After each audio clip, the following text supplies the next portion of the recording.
We're here in Ngaruawahia, the heart of the Kingitanga. Following Rangiriri, what happened here next?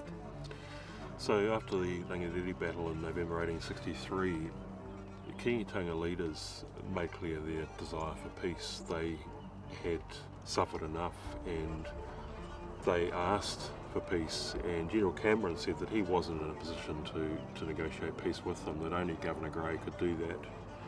Governor Grey declared that he would only come and talk peace with them provided they abandoned Ngaruawahia, took down the King's flag and allowed the Union Jack to fly from there.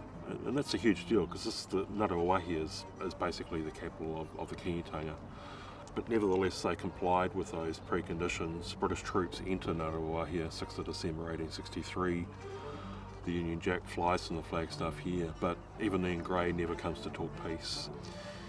And so the war carries on for many more months, despite the desperate desire of Kingitanga leaders to bring the war to an end. That would have been quite a betrayal for the Kingitanga. There's a real desire for peace, and the Kingitanga complied with all of the preconditions that Grey had laid down before he'd come and talk peace to them, and still he didn't come. And I think there are various reasons for that. One, Grey hadn't gone to war to teach the Kingitanga a lesson, he went to war to destroy it, and it was still very much intact by December 1863. Secondly, colonial ministers also had their eyes on the very rich lands south of Ngaruawahia, so they wanted to push on to places like Rangiawhia and Kihiki and so on, so that they could obtain access to those very, very rich and fertile lands. We're here where the Waikato and the Waipa meet, the mighty Waikato River. Why was the Waikato so important to colonial troops back in the war days?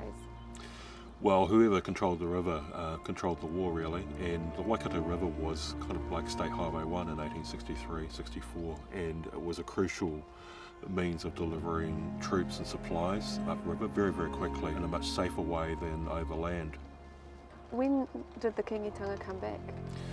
So it wasn't until the 1920s that under Tapuia's leadership the Kingitanga returns and establishes Te Ranga Waimai marae here on lands that they actually had to purchase because everything that they owned here had been confiscated from them.